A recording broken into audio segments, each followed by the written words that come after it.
L'espoir là que tu as sur moi, si tu prends cette, j'ai envie de dire, cette énergie ou cette foi là, tu la transfères chez Dieu, tu verras plus de résultats. Je ne suis pas contre de compter sur son mari, mais il faut plus compter sur Jésus. Tu vas compter sur ton père, ta mère va mourir. Dieu lui-même, il dit, je suis le père des orphelins. Maudit soit. C'est lui qui s'est confié à l'homme. Combien de services funéraires j'ai fait? J'en ai fait plusieurs. Et les gens vont pleurer jusqu'à la tombe. Dès qu'ils tournent, chacun, j'ai faim, l'autre part au McDonald's. Oh, donnez-moi un Big Mac sans cornichons. Tu as mal, mais tu n'as pas oublié de dire qu'on enlève les cornichons.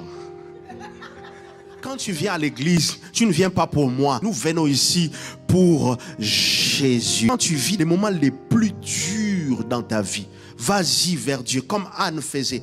Anne, dès qu'il finissait de manger, elle courait à la maison de Dieu. Je ne vois plus les larmes sur les autels de nos jours. Je ne vois plus les gens demander la permission. Pasteur, aujourd'hui, on arrive à l'église à quelle heure? Aujourd'hui, le culte commence à 10h, mais moi, je vais venir à 9h pour prier seul. On est tellement habitué à venir en groupe. Et quand on quitte aussi en groupe.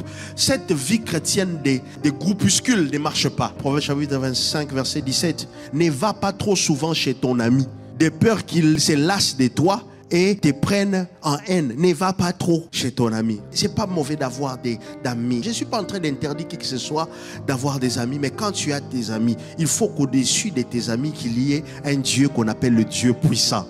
J'aime mon regard. C'est-à-dire, si mon ami refuse mon amitié, j'ai au moins Jésus. Et je voulais te dire que si tu ne veux pas de moi comme ami, tu peux partir parce que j'ai un ami en réserve. En fait, Jésus, c'est comme mon pneu de secours. Au cas où vous ne voulez pas de moi, j'ai une sortie de secours qui s'appelle Jésus.